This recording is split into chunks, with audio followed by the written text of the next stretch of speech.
are now flying over some of the wilderness areas of northwestern United States and Canada. Here there are thousands of square miles of uninhabited wilderness that is still unexplored.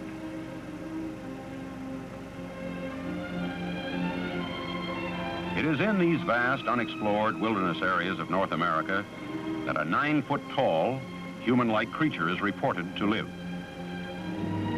This is the home of the Bigfoot, or Sasquatch, as the Indians call him.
I'm Jay Smith, and it's my job to give you a first-hand report on Bigfoot. I've been here in this camp for several days. We're told it's Bigfoot country. From this camp, a vast wilderness area is now being searched for the Bigfoot. This is Ron Olson. Ron's from Springfield, Oregon, and he heads up expeditions looking for the Bigfoot. Ron, tell me, just what is a Bigfoot? Excuse me a minute. Craig, hold that thing up a minute. Bigfoot, or Sasquatch as he's called in Canada, is a giant, hair-covered, human-like creature that's been reported more and more throughout the mountains of the northwestern United States and Canada. How big do they run? Many sightings have revealed this creature to be between 7 to 9 feet tall and 600 to 900 pounds. Well, now, let's hear the words of some people who have had some first-hand experiences with Bigfoot. In 1924, Fred Beck and 4 other miners were in a cabin in the backwoods located in Washington State near St. Helens. There were 4 or 5 creatures who approached the cabin during the night and proceeded to harass the miners by throwing rocks and pounding on the walls and doors of the cabin. The nose, they was big shoulders and small hips and hairy. And they was, I'd call them a black turned brown by the sun, the outside hair. That's what I would call them to be. And muscular. And they looked like they was about 8, 9 foot tall. I no way to tell. Another miner and prospector, Albert Ostman, in 1924 was camped near Toba Inlet in British Columbia. While asleep in a sleeping bag, he was picked up and packed several miles. Daylight found him in a small valley encircled by cliffs. This was home for a family of these creatures. He was able to escape after 6 days by getting them sick on a box of snuff. Now let's listen to Mr. Ostman's experience. Well, there was 4 of them, and none of them look alike. There was what I call the old man, because I had no scale or any rules for measurement, but he was at least 8 feet tall, and must have weighed at least 800 pounds. But what I call the old lady, she couldn't have been over about 600-700 pounds. She was probably 7 feet tall, and they were all covered with hair. By 1956, there had been several such reported sightings, which had been reported in small local newspapers. Mr. John Green, publisher of a newspaper at Harrison Hot Springs, British Columbia, began investigating some of these sightings. Here is John Green to report on a sighting he investigated in 1957. When I first came here in about 1957, it was still pretty well open. But all this has grown up since then. Now, what happened at that time was that Mrs. George Chapman, who lived in a house down by the river behind me here, she was in the house and the children were outside. One of them came in and told her that there was a cow coming out of the woods. So she looked out and she saw this man-like thing, but about 8 feet tall and completely covered with hair like a bear. And she knew it to be a Sasquatch. This was, you know, quite a well-known thing to the Indian people. And she was frightened, so she took the children, ran down to the river, and then through the graveyard, which is right behind me here, and came out just about here onto the track, and then ran on down to Ruby Creek. Now, she'd really only had one quick look at the thing, so it wouldn't be that convincing a story, except that a lot of people immediately went back there and saw these enormous tracks. Mr. Tifting, of course, was one of them, and can describe just what the tracks were like and what they did.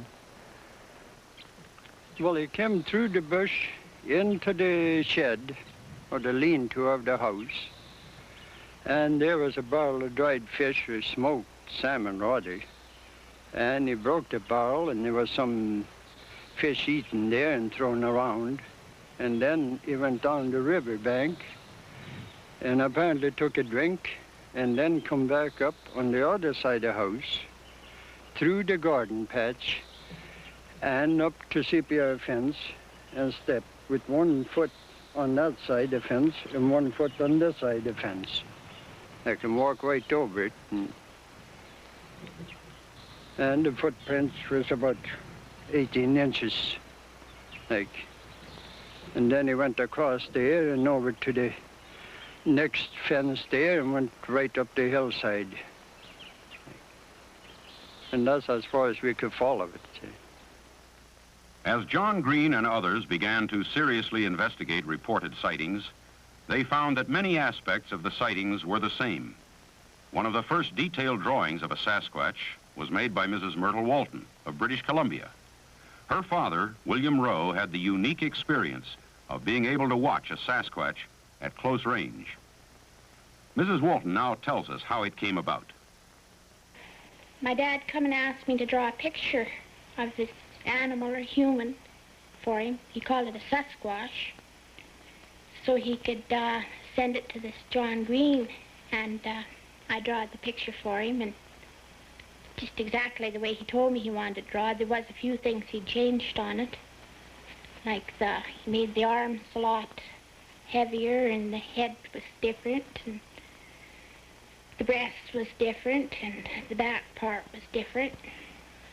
So between the two of us, we patched it all up and we sent it to John Green. As the intrepid investigators became better known, there were more and more sightings and evidences being submitted to them. Mr. Richard Grover, another investigator, reports on a sighting in a residential area just outside of Tacoma, Washington. This is the site of the Fife Heights incident. One morning, approximately 4 o'clock, Dick Hancock and his friend came along this road, stopping the car right here when they saw a huge creature behind that sign over there. It was so tall, its head was above the street sign. The creature took approximately 3 steps, crossing the road. It was blinded by the headlights, and it almost bumped into this sign. As it sidestepped, it caught this sign before it went down over the hill. This is the sign that the creature struck, and it bent it like this, leaving these indentations or scratch marks. It has been estimated by experts that it took 500 foot-pounds to bend this material. A few years after Mrs. Walton made the sketch for her father, she and her husband had a personal experience with a Bigfoot. This is what they report. Well, I think my wife and I have heard the Sasquatch. There's a swamp fairly close to the house here where we can walk out of an evening, and quite often we go down to watch moose. And one night we were down there, and there wasn't any moose around, which was strange because in the summer every night there's moose in the swamp. And it was just before dusk when across the swamp we heard this screaming cry. There were 3 cries, screams, or horrible screams, or whatever they was. One after the other, there was silence between, and everything was just dead quiet afterwards. Just made the hair crawl on the back of your neck. We didn't see anything, but I've heard every animal that lives in the locality at different times, and it wasn't any of those. And if I was asked to describe the sound, I'd say it was a kind of a screaming cry, and it seemed to have anguish in it. Anguish was the thing that stuck with me. Here is an approximation to the sound that they reported hearing that evening.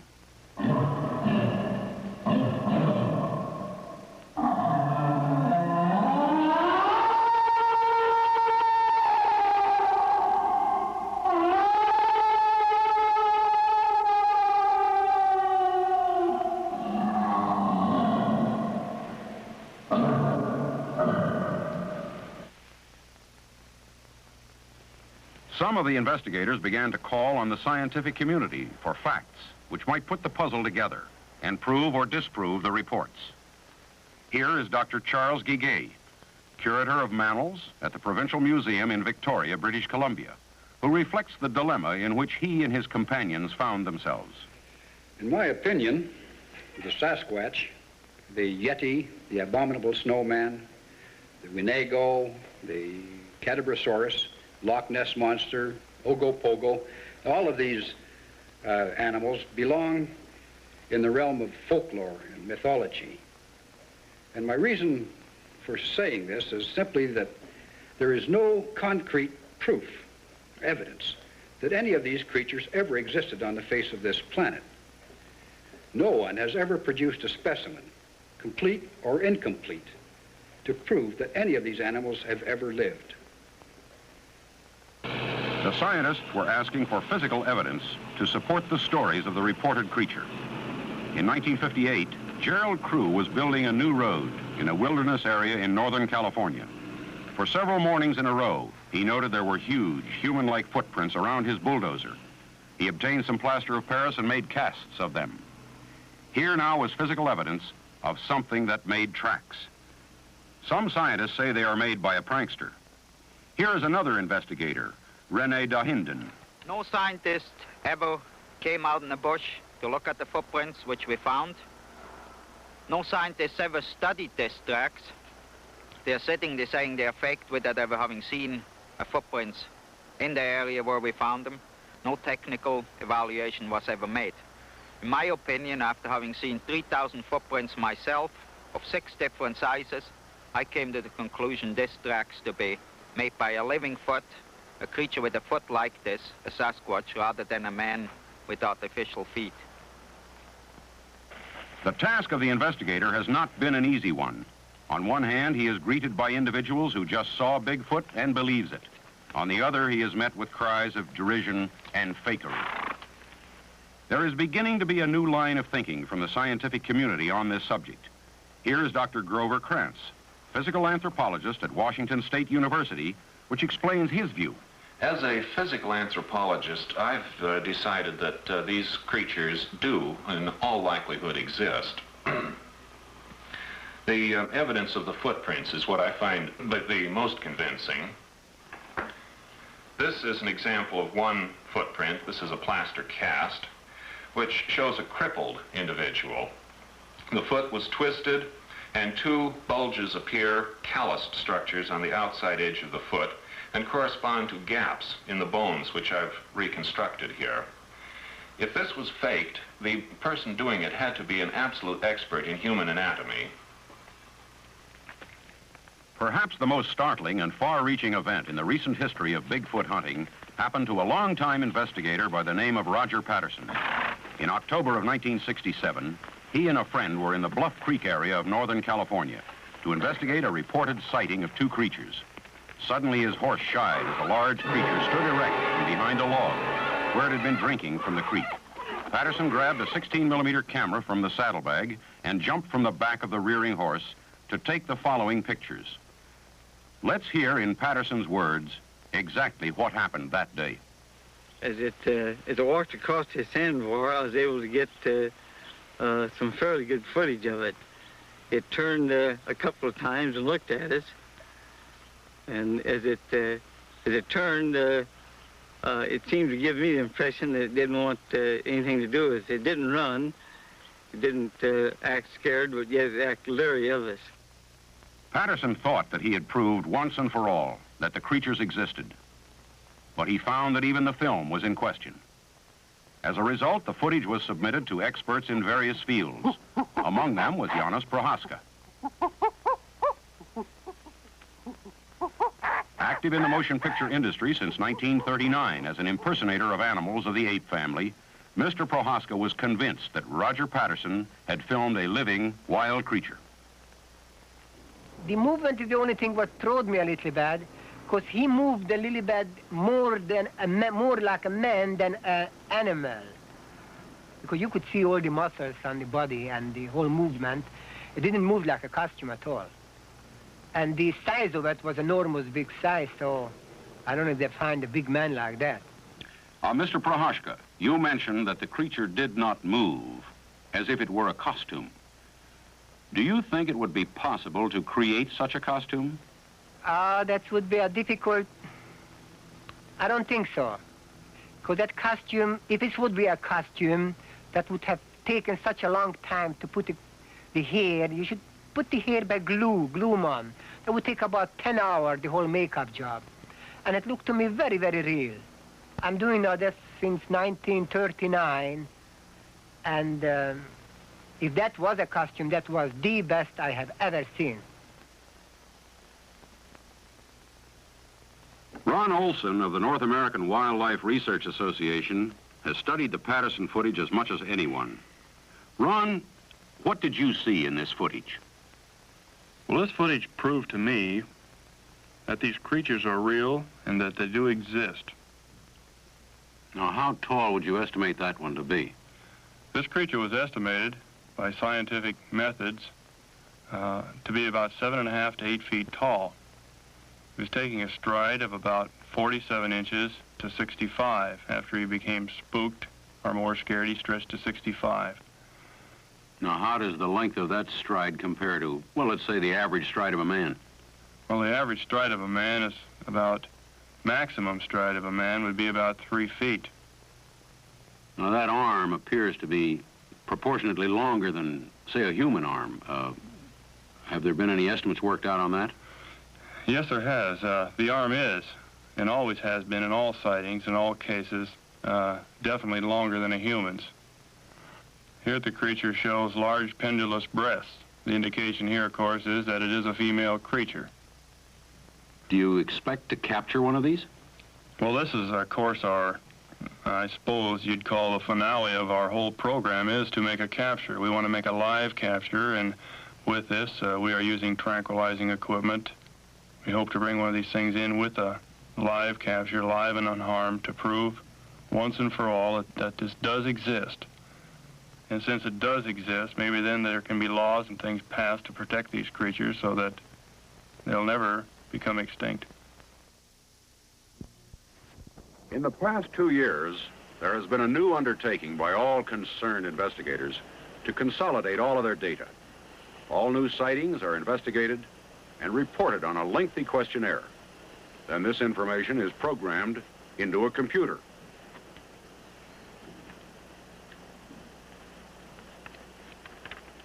These computer reports and correlations are available to all of the participating investigators upon request. In this way, each investigator can carry on his own work with a much more complete source of data. Along with the computer reports, the most modern equipment is now being used, as it is here in this camp. Procedures have been worked out to cover every aspect of a capture. In the past, many sightings went unreported for fear of ridicule. Law enforcement officers got most of these reported sightings, and most of the people that did the reporting were considered some kind of a nut. Now a central reporting system has been developed And all sightings can now be reported to our Portland headquarters by simply dialing Bigfoot, Portland, Oregon. Other information can be obtained by writing Bigfoot, Portland, Oregon. It was inevitable that sooner or later these sightings and observations would result in something specific. That someday someone would come forth to try to prove or disprove once and for all the validity of these stories. One Bob Morgan decided to take on the task. It's late spring when Bob Morgan arrives at Cougar, Washington to renew his search for Sasquatch. After 5 years' research, he feels this is a prime area for contacting the creature. Others will be coming from all corners of the United States to aid in the search. Don Blake, biologist. Lamont Hardy, botanist. Anne Swain, sociology researcher. Michael Polesnik, expert tracker. Elizabeth Moorman, naturalist. Anthropologist Peter Lipsio. Ted Ernst, Sasquatch researcher. John Crowder, biologist. Len Aiken, woodsman and Indian historian.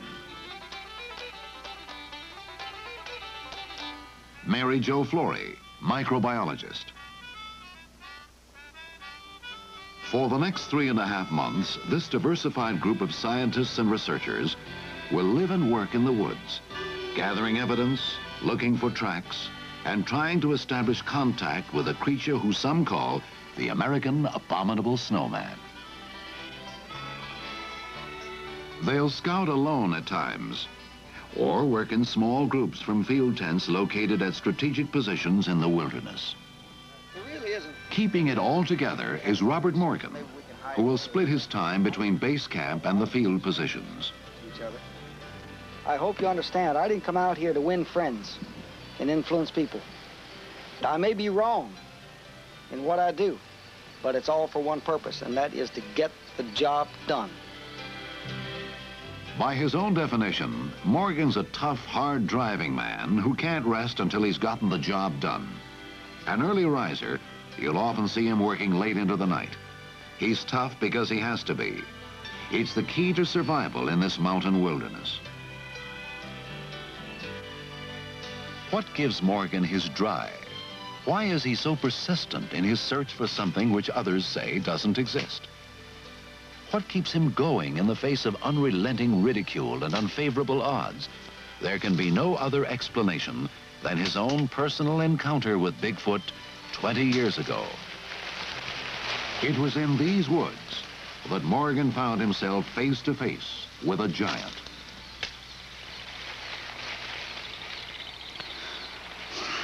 Well, it all began for me in March of 1957 when I was hunting in Mason County, Washington. I saw a creature there, came face to face with it.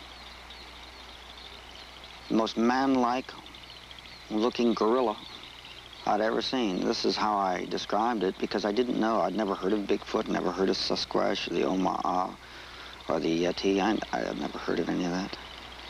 And all of a sudden, I came face to face with this creature, about 40 yards away, I guess he was. And he had the most knowing look on his face. His eyes. I remember the eyes, I think, more than anything else. And then I discovered, much to my surprise and shock and dismay, when I tried to report it, it was treated as though it was a hoax, as if it were a joke. This creature does exist. It's here. It's all around us. We can learn from it. And yet modern science has turned its back on it. They don't want to know about it. Now, that makes me madder than hell. We are told the giants live only in storybooks and dreams. If this is the case, then a lot of people have had the same dream about Sasquatch.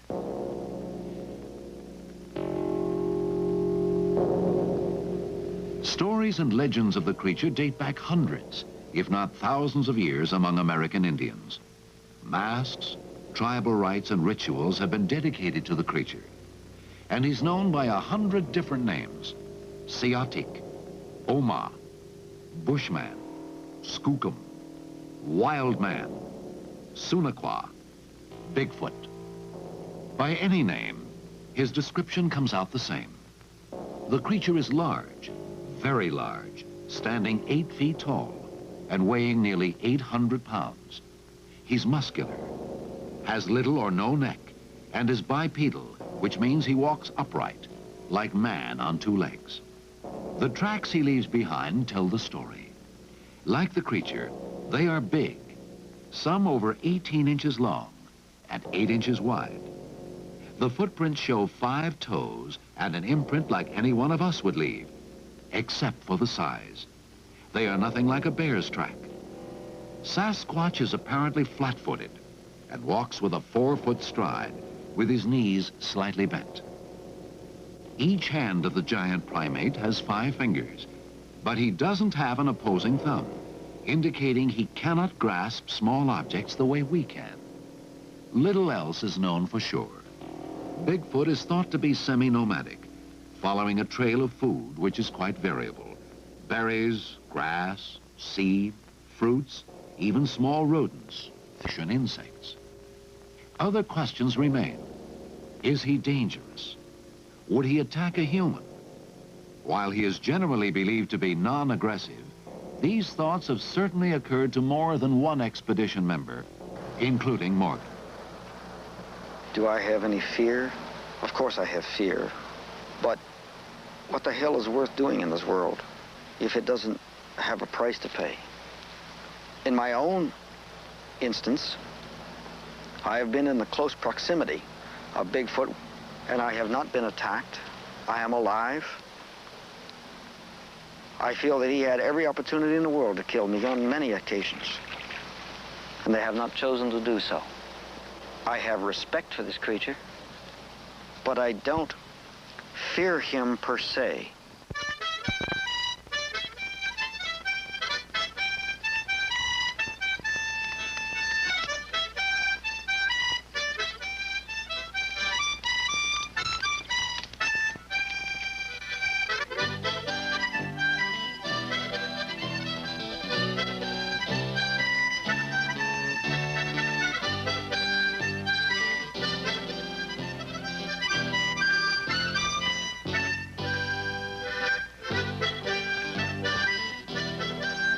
The Cascade Mountain ranges of the Pacific Northwest are beautiful and awesome. If giants like Sasquatch do exist, this area would make ideal living quarters. There's enough wilderness left between Northern California and British Columbia to harbor a sizable population of the creatures. In Washington alone, there are millions of unexplored, uncharted acres.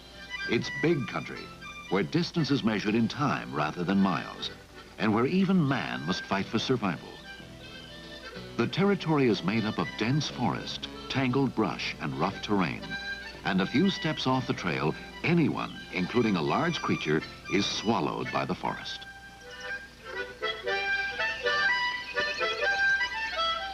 The trees and underbrush provide such good shelter that you rarely see any animals, but the animals are here. You can feel their presence. You can follow their tracks if you're skilled. And there, among the tracks of elk, wolves, and wildcat, are the gigantic human-like footprints of Sasquatch, and they cannot be denied.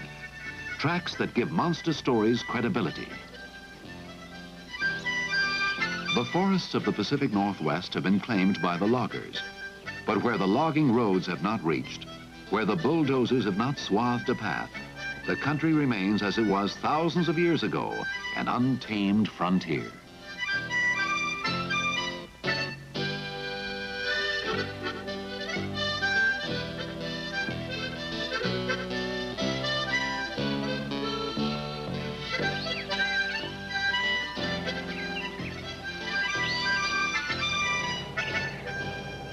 One such area is of particular interest to Morgan.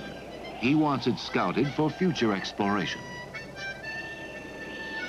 In the expedition, Only one man has any chance of entering this rugged, cheerless territory and returning safely.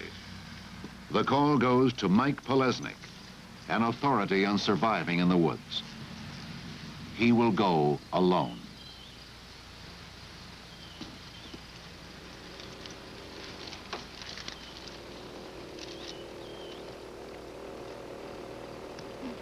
Okay, Mike, here's what the situation is. As you know, this area, as far as I know, according to the people who live around here, has never been crossed.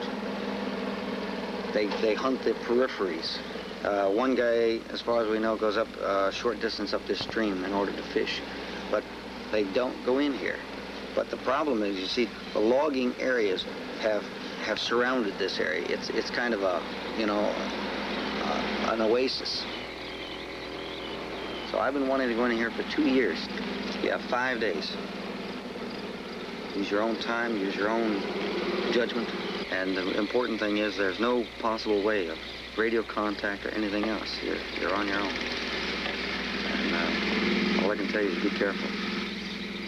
All right, if I get onto anything, I'll go ahead and stay right on it until I get a positive ID or establish communications in some form. If you're having problems, put up a flare. All right. Okay? And we'll, you know, take a bearing on that. Okay? Mm-hmm. That's it, my friend. You got all your gear? How much food do you have? 5 days. That's it. To the casual observer, the area where Mike is headed appears tame and inviting. But an experienced woodsman like Mike knows that staying alert means staying alive.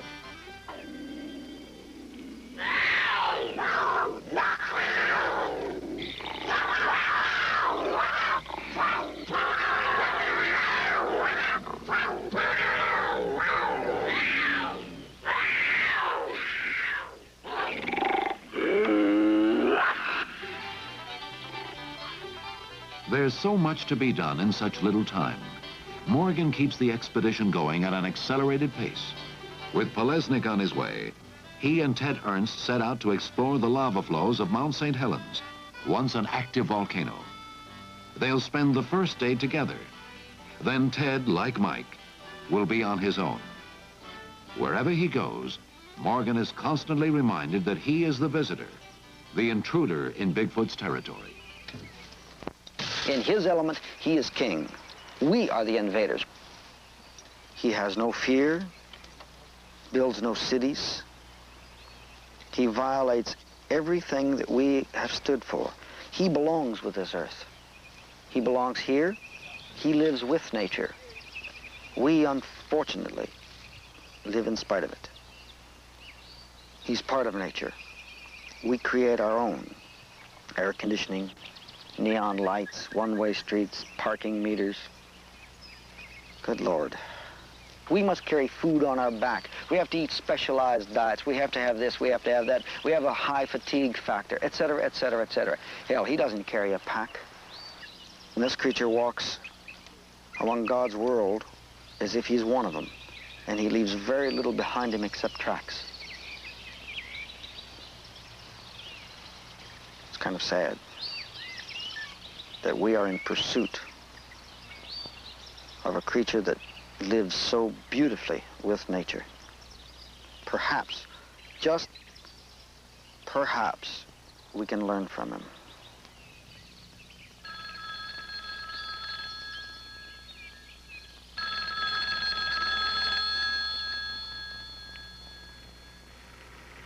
Morgan receives a phone call from a logger named Skip Wood.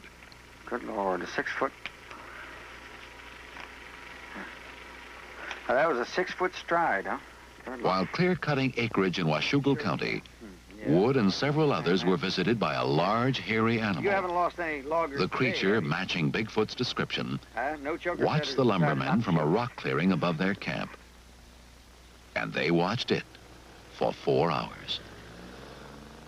This is very intriguing because this is the second report now we've had within 2 months of cataloging and having the creatures come near, you know, loggers during the day, which is extremely unusual. And I'll be en route within the hour. Thank you so very much. We'll get underway, and I appreciate very much your call. Have a nice day. Bye.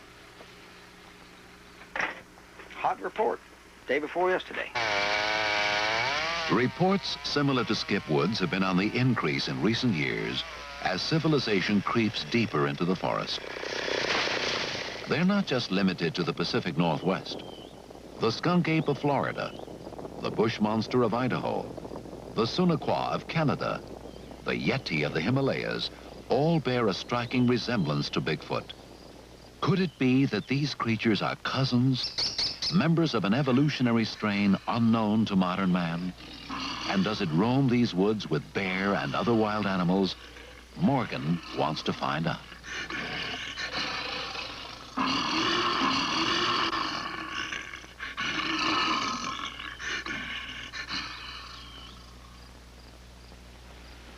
It's half a day's drive from Cougar to Washougal County over rough terrain and washed-out roads. When the expedition group arrives, Wood is eager to tell them about the unwelcome visitor. Now, this happened last Friday. Yeah, Friday. What happened? Again? Well, just happened to see one climbing up the hillside there. And it was going all the way up that bluff? Yeah, it started out there in that little hole I showed you there, and went hand over hand or hand over foot, however you describe him climbing, straight up to the top and stood up there and watched it. And your whole crew was down here, wasn't it? Mm-hmm. There was... there was Chuck Owens. Skip told me, our boss told me that, or said that there was something climbing up on the mountain up there, and so I turned around and looked. And Leo Casey and Bob Irwin. I just saw a steady thing standing there. It looked like maybe a tree waving in the wind a little bit. all I could see was a big black glob. Dark, that's all I could tell you. Do you see the outline distinct so that it was definitely walking on two hind legs? Oh, yeah. Yeah, you could see it. It was standing out there. I mean, it was too big for a bear, and bears don't walk on the hind legs unless they're fighting anyway. That would be my logical explanation for it, was that it was a bear. Well, the way it went up the mountain, the way everybody describes Bigfoot, that's the only thing I could think it was, because a bear just don't do things like that. And you've had a feeling around this camp since you moved in here? Yeah. You can feel them watching you. Only thing, when I first started to work here, I'd look at that mountain and I knew I didn't want to be around it, because it was just that I knew something was there, or something was watching me all the time. I look up there all the time now because I expect to see it again someday. You just might.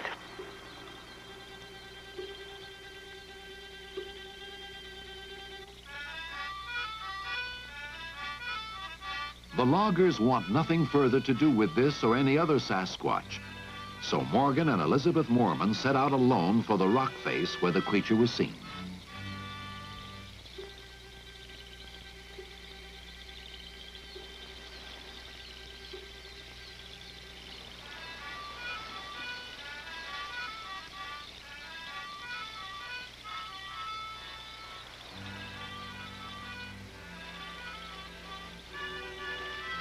A heavy rainfall the night before has left the ground wet and slippery, making the treacherous climb even more hazardous. They must make their own trail as they go.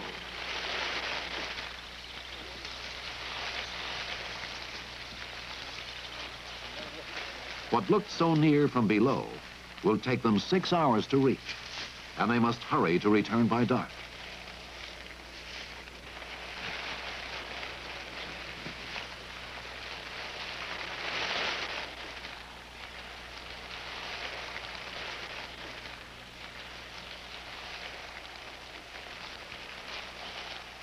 Reaching the summit, the pair finds little more than a spectacular view.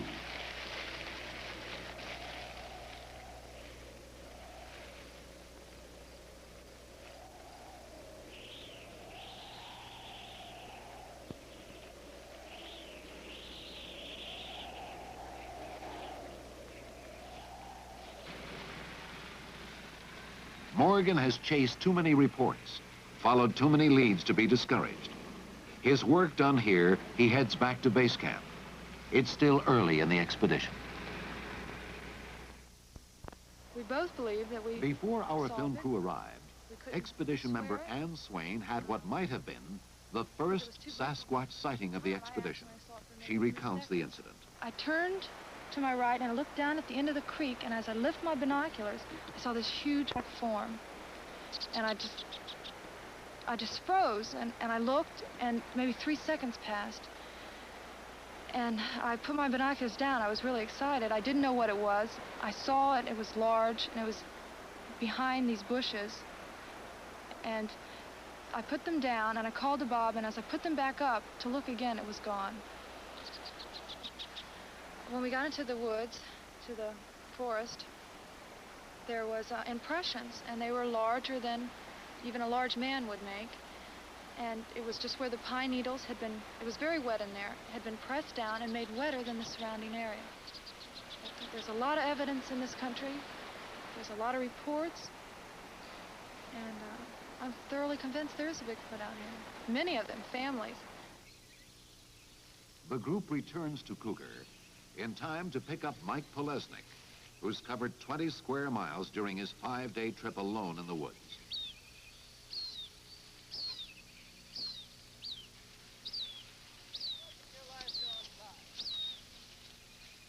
I got something for you.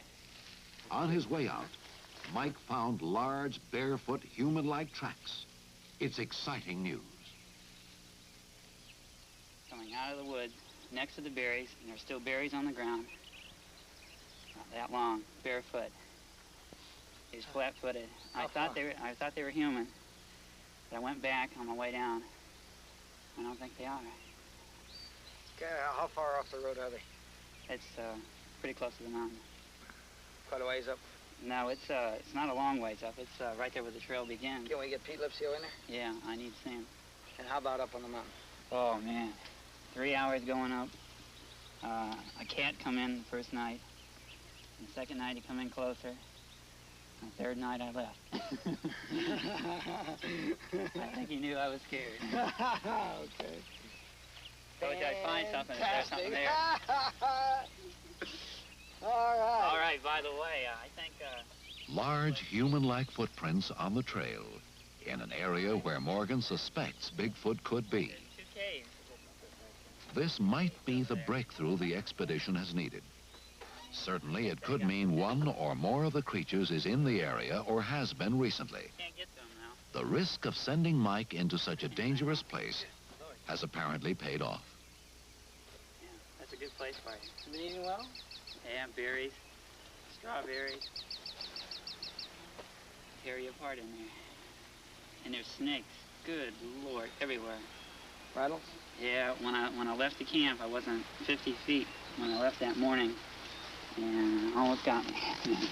Right off the road, where I left? Right on the trail. Right on the trail from camp. So the snakes are everywhere. The loggers have worked. It's dangerous because the trees, there's sharp edges sticking up like this. If you stumble and fall, it's all over. One guy could go in there and never come out. With fresh tracks to be examined, the group wastes little time back at base camp. Just long enough for Mike to get a beer and doctor his feet, which blistered during his journey. Earliest reports of tracks found in these forests date back to 1811. A trapper stumbled across footprints 14 inches long and 8 inches wide. Over the last 5 years, Morgan has found numerous tracks in these parts. The ones Mike found are the latest in a long string of evidence Sasquatch has left behind. These particular tracks leave little doubt that something large with man-like feet has passed through here. It had to have went into the woods, and after that, you just couldn't pick up anything with the foliage on the ground. Pete, make your measurements, photograph, measure. We'll photograph it up, and take measure it. tests. And I'll let Michael pour some tests. Mike, would you give me a hand here for 1 second, please? Just hold on to that, okay? And hold it up. Very interesting. All right. Something moves through here. These ferns are down. Okay, hold it. Good. I never cease to be amazed that when I see a Bigfoot footprint and look at it, that I really don't realize the massiveness of it until I put a ruler down. And then I say, good Lord, you know, that's 16, 17, or 18 inches. You don't realize it until you put that ruler down. And consequently, if you were walking casually by, not looking for Bigfoot, and you saw barefoot footprints, you'd probably ignore them. I'm sure that it's been done many times.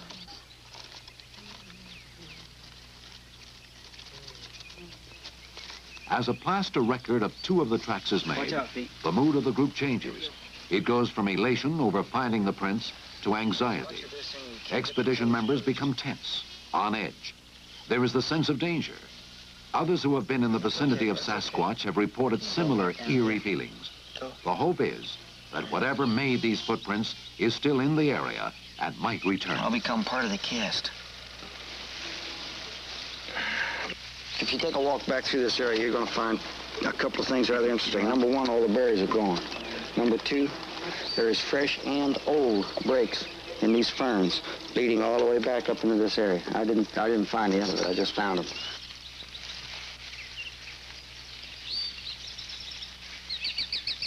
It would be senseless to send a scouting party into the surrounding woods. The tracks are now several days old, and there are too many places around here to hide. So the group heads back to camp, satisfied with what they've uncovered. By early August, Morgan has gathered enough data about Bigfoot in western Washington to warrant new plans. He's convinced there are two or more families, mother, father, and one or more young, who travel a specific route through the Mount St. Helens area. Minor changes in field positions will place the researchers right along this movement route. We're going to tighten up. As you know, when we first came out here, we thought of 3 migratory or movement route patterns. We've pinned down one that seems to be used now. So rather than ranging out now, it's time, I think, to move in closer. If you can't find the creature, Morgan likes to say, let the creature find you. You can do what you want during the day, you know, do your normal tracking and ranging out during the day. But in the evenings, in the early morning hours, set your alarms, and from pre-dawn till perhaps 2 or 3 hours after dawn, I think we should be especially aware. So I'll show you the way we're going to do this. Don, you and Lehman are going to take...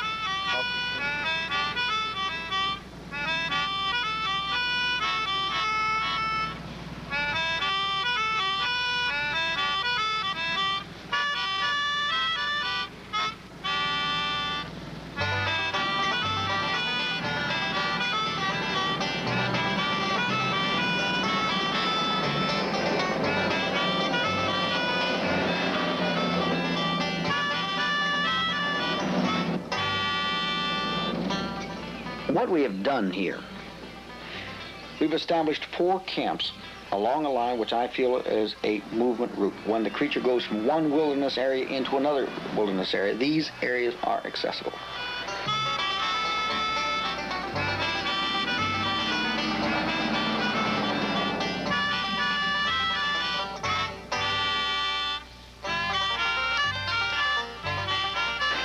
I cannot go into the total wilderness areas because we are not logistically equipped to do so. Here I'm trying to get him a little bit on my ground.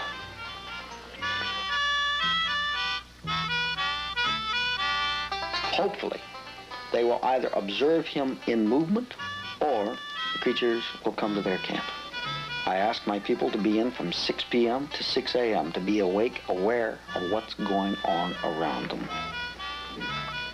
Now, I do not permit firearms in the field.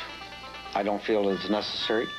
I feel that if a creature like this wants you, your firearms are nothing more than an iron teddy bear, because he's going to get you. So certainly there can be a time when this creature could be dangerous. But if you don't want to get wet, stay the hell out of the water. If you're not willing to take that chance, don't come along with me. It's as simple as that. And every one of my people, they know this, they understand it, and they accept it.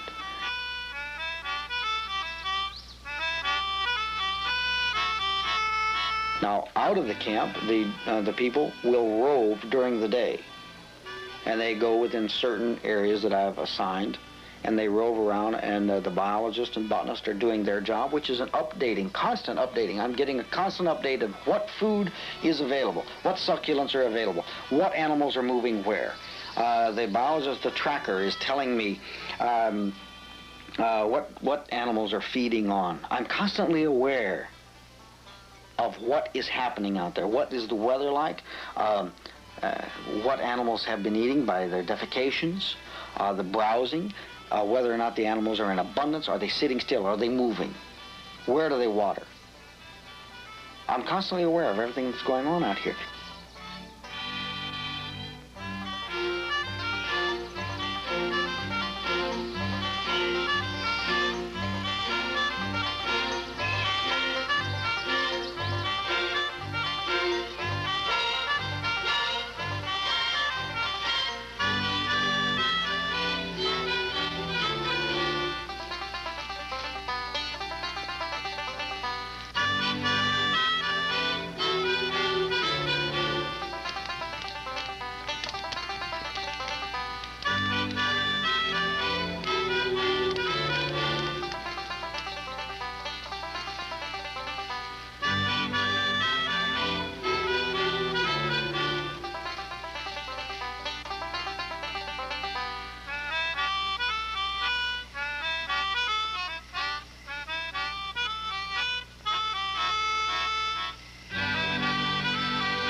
Back to the basics again, to the, you know, the cynical, ruthless point, and this is produce the creature.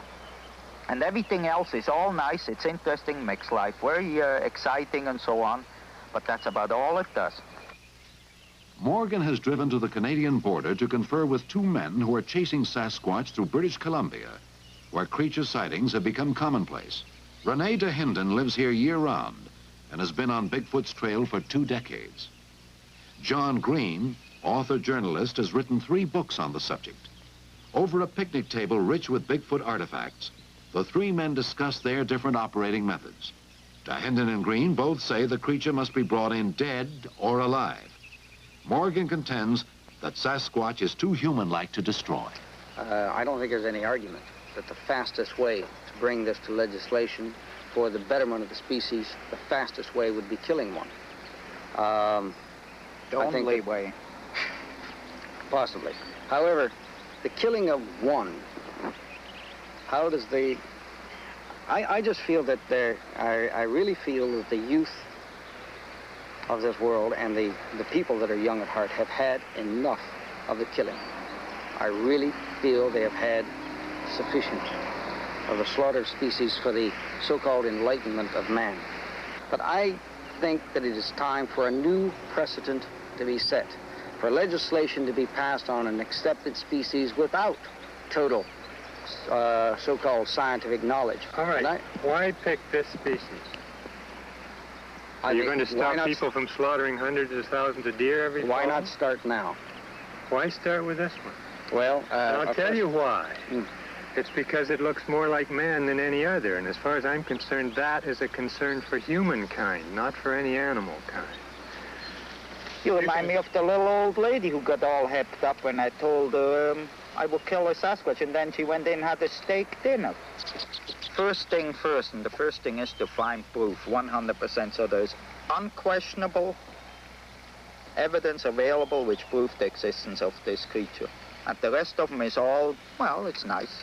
You know, you can dream about it and so on, but you have to be cynical, you have to be ruthless, and it's no game.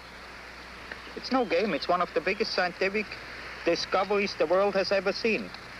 In an anthropological and probably zoological and biological sense, and might revamp or turn over the whole theory of evolution and everything else. But that would flip our lid, to put it bluntly. But I would rather... So therefore, you know, never mind the philosophical discussions, I say go grab him, any which way. I would rather lose than win that way. Well, you know, if you're in this business 20 years, We haven't got time anymore for no. I'm in this to collect the Sasquatch, dead or alive, to prove its existence, and, you know, that's all there is to it. While Morgan is away, a local resident discovers large impressions practically in the expedition's backyard. Mike Polesnik and Layman Hardy visit the area to see if the tracks will yield other clues. Like a team of detectives, they scour the area, and their efforts pay off. Apparently something large was walking along this frigid mountain runoff, perhaps to cool off from the heat. And while walking, slipped on a moss-covered rock, leaving several hairs and a large impression in the stream bed. The hair is sent to Mary Jo Flory at her laboratory in Portland for analysis. It will take several weeks for her to determine who or what left it behind. And in a giant hourglass, the melting snows of Mount St. Helens are a constant reminder that summer is slipping away.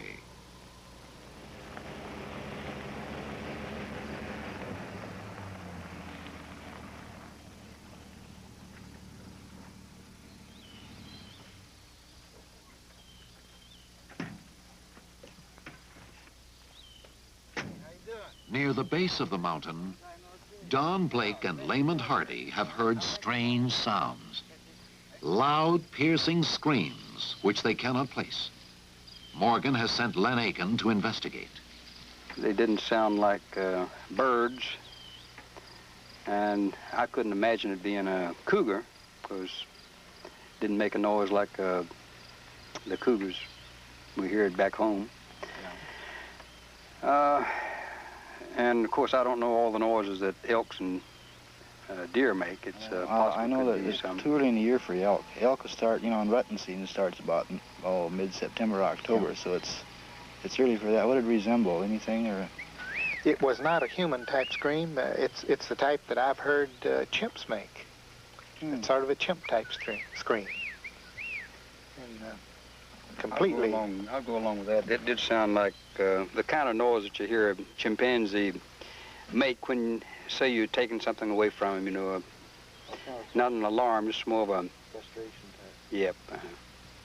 But it was quite a little distance off. It was probably as much as a quarter of a mile in September. While scouting nearby terrain, Aiken and Blake discover a lava tube cave, one which no human has ever entered.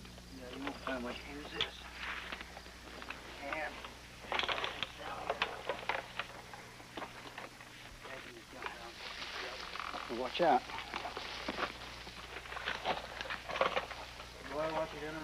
Yeah.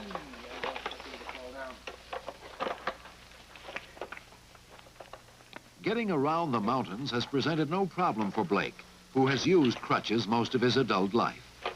The cave is just another challenge. Boy, how an ad opens up. Yeah.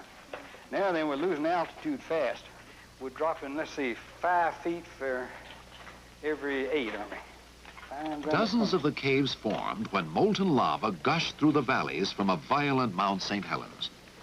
The underground tunnels are the longest of their kind in the world and could provide winter shelter or even burial grounds for Sasquatch. Well, places the cave is 6 feet high, but at 5 feet 6, I have to be careful that I don't break my head somewhere.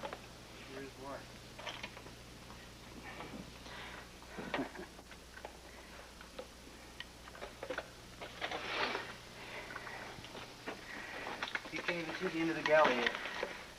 No, that goes right on down. It would take several years to explore all the lava tubes, if you could find them all. This cave offers little besides relief from the heat.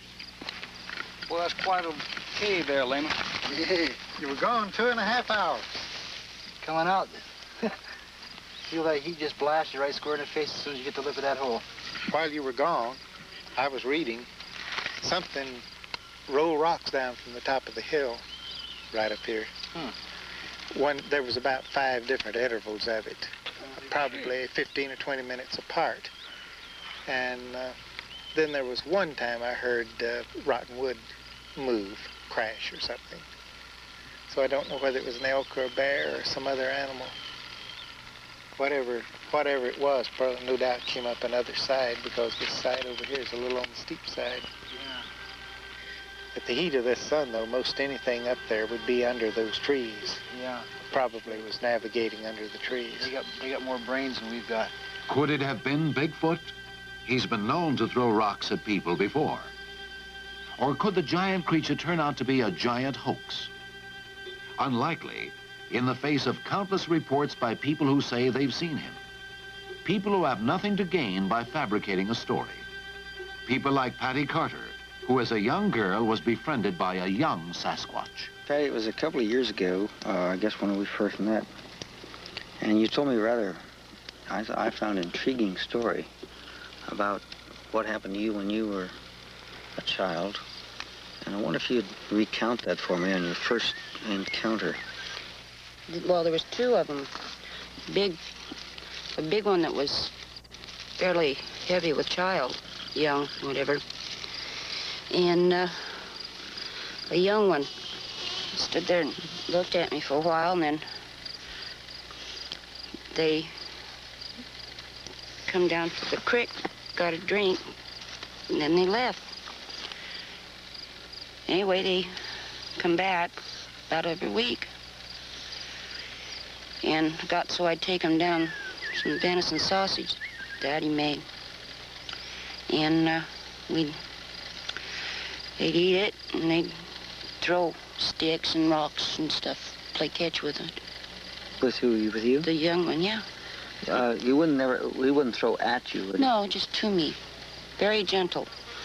Underhand type motion. Very, very gentle. Did you ever throw it back to him? Uh-huh. And then what would he do? He'd pick it up and throw it back to me again. And how long would this go on? A couple hours, like the same catch was. The female, it had its baby not too terribly far from me. It's like, about 25, 30 yards, I imagine. Was that in a cave, or was it No, in a it was it was by the creek, by the stump, behind the stump. Behind the stump. Did the creature make any sound? Well, no more so than anything else would, giving birth to a young one. It hurts. And then what did the creature do? Well, it wouldn't let me near it at all, near the little one. Mm-hmm. And she cleaned it off and picked it up with this way, held it next to her, real close to her. Do you think that these creatures are animals? No, they are not. They're human. I took and looked these tracks down here good, and they was about 6 inches wide and about 18 inches and a half long. Sounds crazy, don't it? But it's true. What do you think, Annie? What do you think it was? I don't have no idea what it was. But you know something was there? Yeah, I had never heard of Bigfoot at the time. I'm scared to death. Yeah, but we got one hell of an introduction here one night. Let me tell you, we did. The creature is real, very real to folks like Don Autry and his wife Annie, who live down the road from Expedition Headquarters. Bed was right through that door right over there then. And I was laying there and I heard something groan. I raised up on my elbow and I listened to that just for a minute. And I was going out, what in the hell's going on here? And I hollered, Dad. Every time I hollered, Dad, she was standing there in the door and she said, are you groaning? I said, no, hell, I ain't groaning. And she said, well, there's something is. And I got up. You're going to have to hit me on this a little bit, for I don't remember exactly all of how it happened. For I was scared that I got to death. That's all it was to it. And anyhow, I come out of the bedroom and come in here and I listened for it just a minute. And I got an old single shot 22 that I had, just single shots, you know. So I loaded it. Then I went to the bathroom.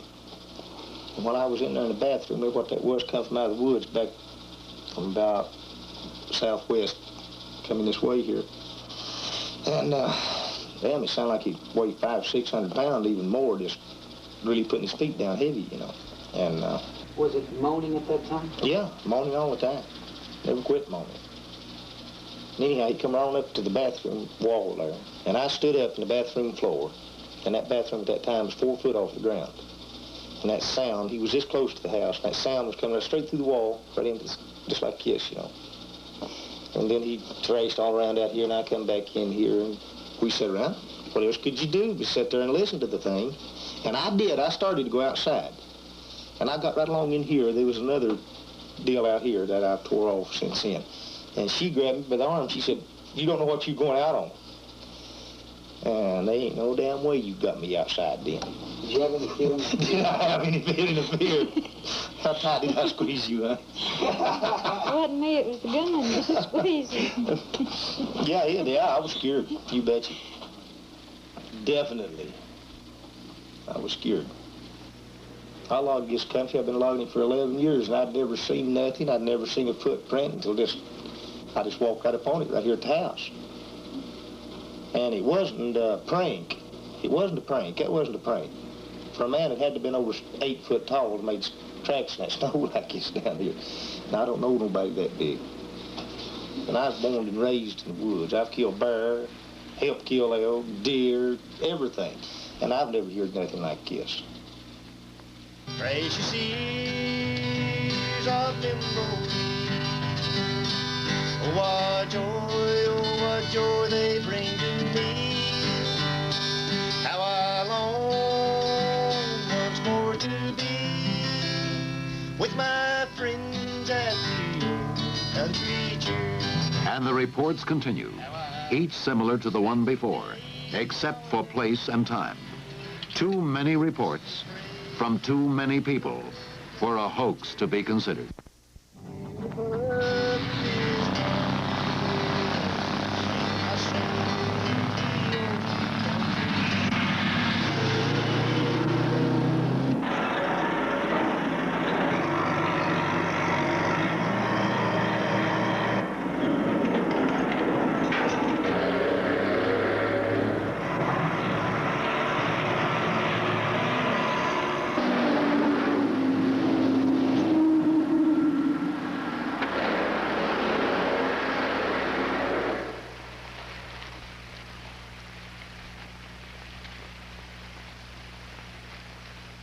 I believe that this could be a possible area for him.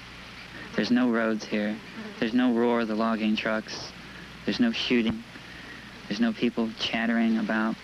He can walk around here at ease because nobody comes in here.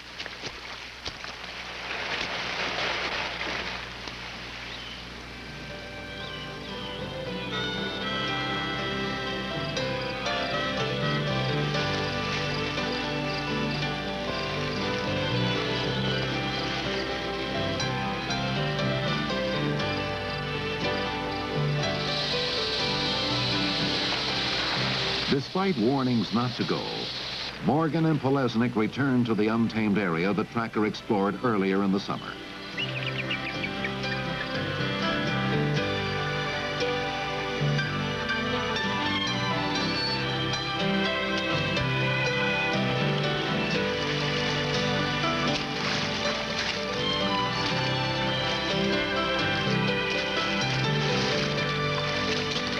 Even with the introduction of four-wheel drive vehicles and snowmobiles, this American frontier has been unwilling to yield to man. The pair has food for 7 days. The snakes are everywhere.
Did you give him back the map last night? Back up in the side pocket.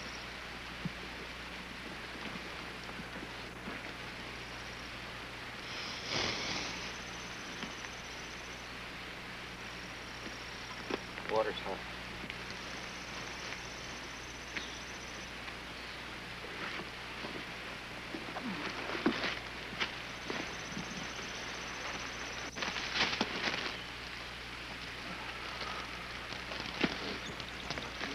Combination there? Yeah.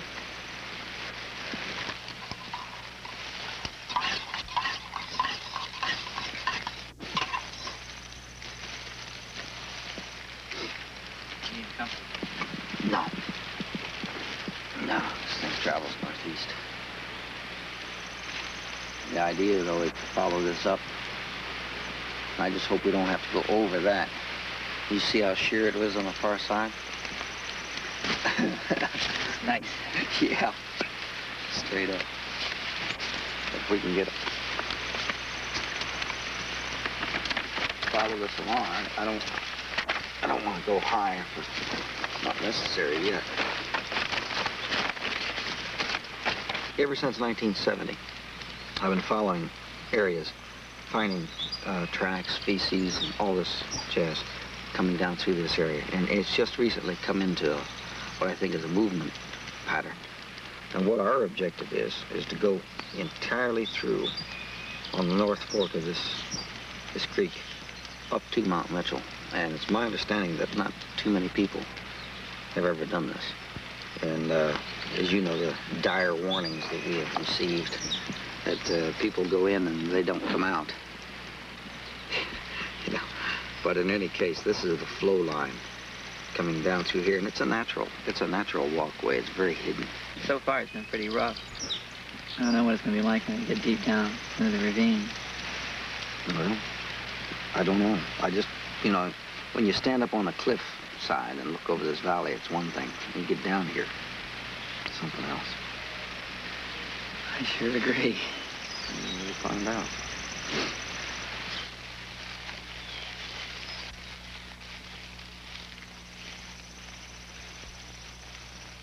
Well, Bob, I sure could have had a better choice of people to go out of this world with.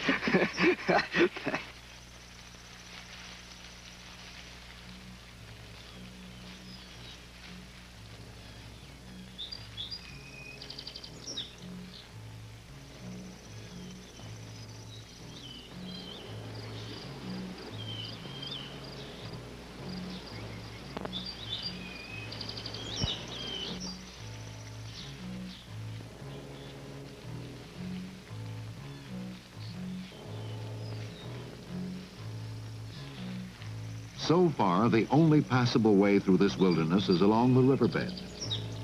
The water is icy, the algae-covered rocks treacherous.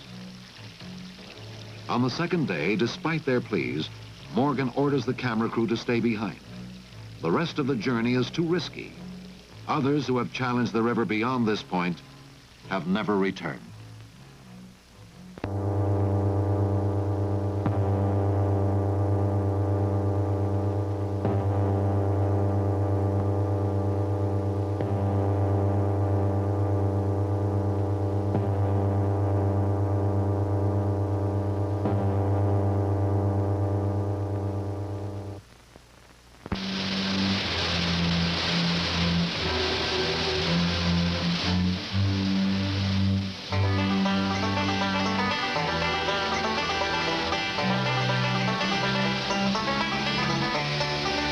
Intense heat has driven Elizabeth Moorman to seek refuge under nature's own shower.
across here, Bob? For Morgan and Polesnik, the trip through the river valley has been arduous and frustrating. Okay. A bad fall has left Morgan with several bruised ribs. On more than one occasion, they felt they were being followed. Whether it was a bear, cougar, or some other creature, they could not be certain. The journey has affected them both physically and emotionally. The experience, they say, has been like a tribal initiation into manhood. They have been baptized by the forest, but still no Sasquatch. And I've been warned time and again not to go into this area because a lot of people have gone in and haven't come out. Well, like anything else, you go in and find out why. Find out for yourself, then you know. It's not a matter of someone telling you. And we discovered that coming up along that river, for instance, it was like stepping back in a time machine.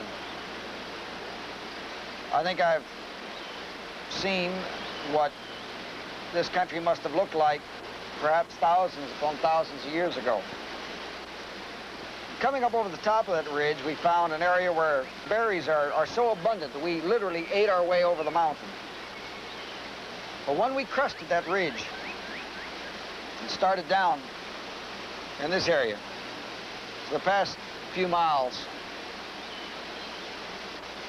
the area took on another character. It took on a forbidding, foreboding aura.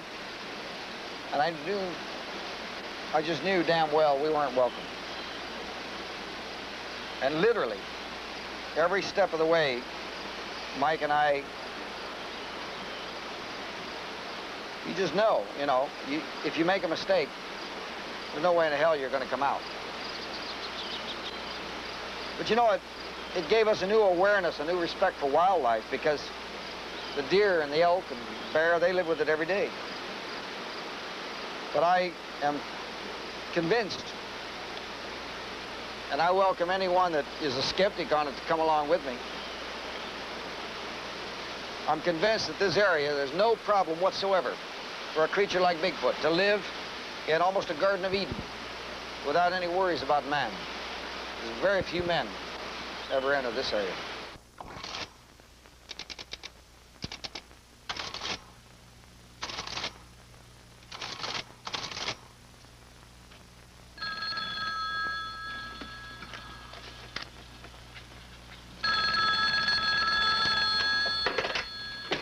Hello. Oh, Bob, this is Mary Jo, Lori. And you remember those hairs that you sent out to the lab about a month ago? Yeah. I finally got a report back from the director of the lab on those. And he feels that those are human body hair from the lower extremities. From the lower extremities? Of course, it doesn't confirm absolutely, but it certainly is highly indicative. Well, the circumstances under which they were found, is very well documented. And I think the chances of that being Homo sapien is very, very remote. Well, I am inclined to agree with you. Thanks for making this a very good day. Bye-bye. Bye.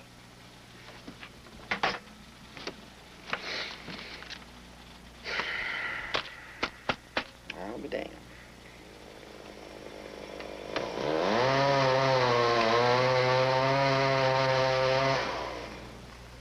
August sizzles on.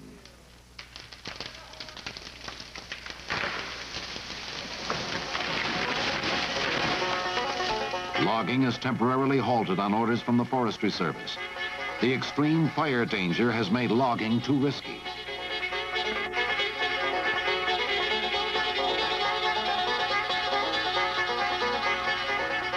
The town of Cougar, which mirrors the lumber industry, becomes deserted.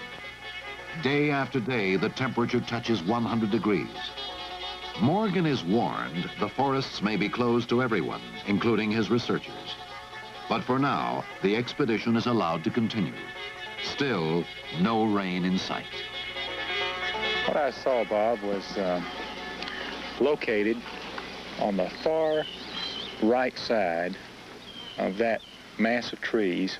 It was large enough for me to see with the unaided eye. John Crowder has seen something he can't identify on a ledge near the snow line of Mount St. Helens. A strange sense of fear had invaded his camp shortly before the sighting.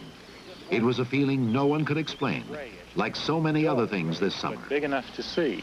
Well, you know of the gray Bigfoot that's been reported in this area, but also I think we should be aware that there are, I believe, mountain goat up in this area.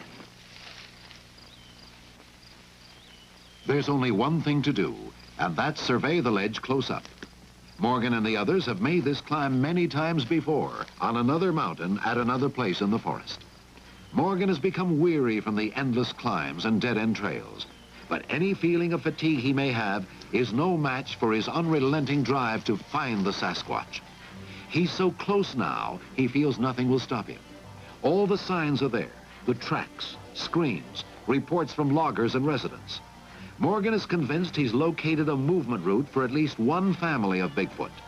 A movement route that goes straight through Ape Canyon. Named that in the 1920s, when a group of prospectors were attacked by vicious, hairy apes. Ape Canyon is just beyond where John Crowder saw something large and gray.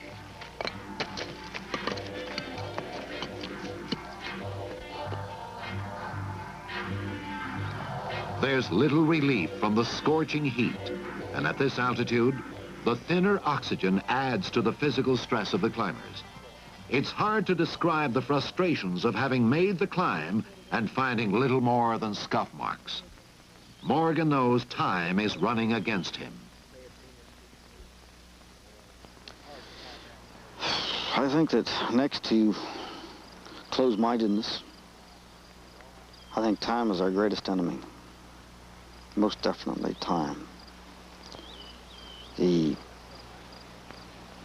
lumber industry is cutting into the forests. Man is moving in more on his snowmobiles and his trail bikes, his four-wheel drive vehicles. The Bigfoot has to retreat. So we're running a race against time. Very definitely, it's a very pressing, a very frightening thing. Time. They start down in silence, hoping to reach their vehicles before sunset. But the day is not over. What do you think, Bob? It's old stuff. Has a lot of clean edges. Well, it's hominid, bipedal. And what does that thing measure again?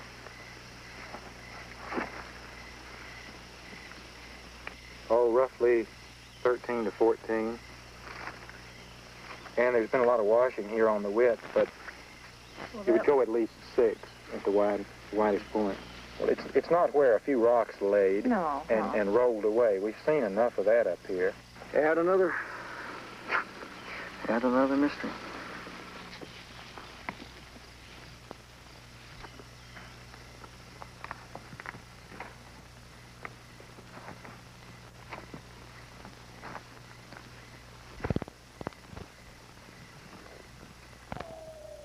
August passes the sun to September, but the forest has had enough.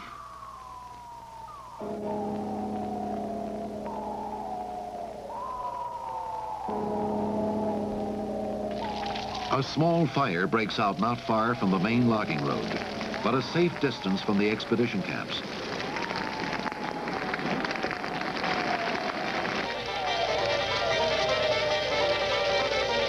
Firefighting teams are on the scene quickly, and the Forestry Service is encouraged by a general stillness of the wind.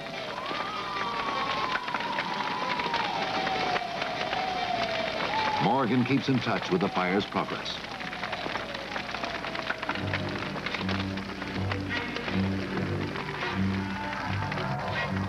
The fire burns into the night.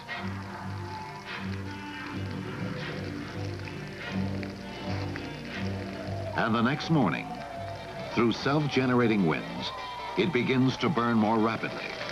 More acres are threatened. The Forestry Service calls for help, and the small band of firefighters turns into a sizable camp. Despite the efforts of 600 people fighting the inferno, the fire goes over the hill and into Ape Canyon.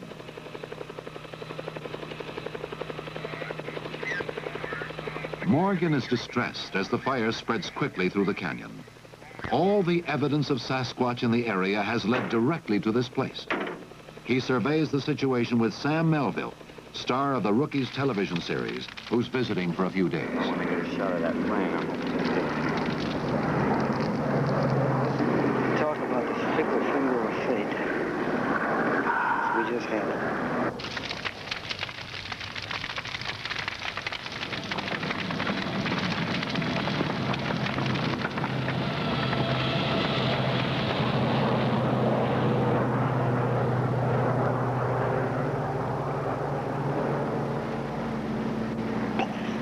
What do you think? Do you think you have to pull any of your people out of their base camps or out of their camps? Yeah, it's possible. I warned the two biologists, you know, they're right over the ridge. They're right over the top, and this will alter Elizabeth going back into the lake. It's just a flat block for a movement, I'm afraid, with all these people. Look at hundreds of people that are going to be in this area fighting a fire. They're going to be running up and down, airplanes over. You think a shy creature is going to come within all our waiting and all our planning and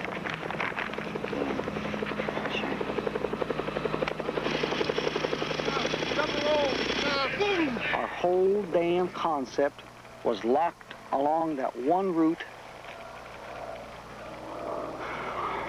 and there's not. He may take the western route, may come around here, God only knows. But see, what we've been banking on, you know, the last several years is gathering information along this one route. And now with this cut in the middle right now, I don't know. I just, you know, I don't know how it'll affect the movement patterns. I don't know, but it's a factor that I hadn't counted on, for sure.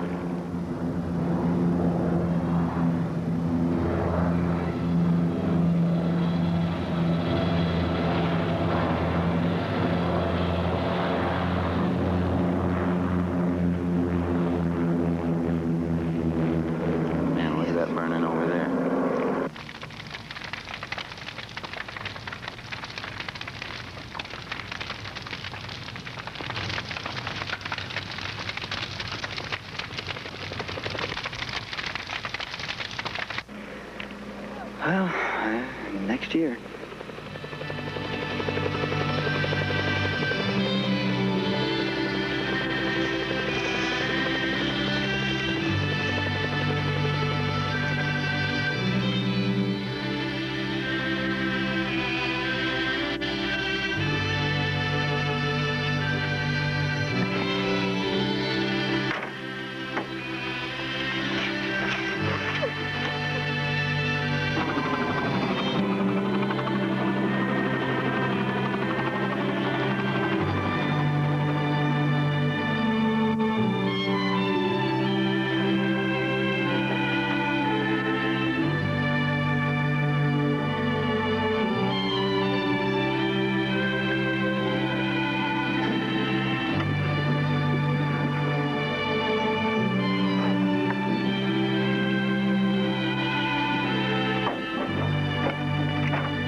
It's the end of the road for this particular expedition. There's little doubt the fire and the hundreds of people fighting it will lead the Bigfoot to an alternate route. But for Robert Morgan, it's far from the end of the road. He'll be back next year, and the year after, and the year after that. He'll be back for however long it takes him to satisfy the world that we are merely men among the giants.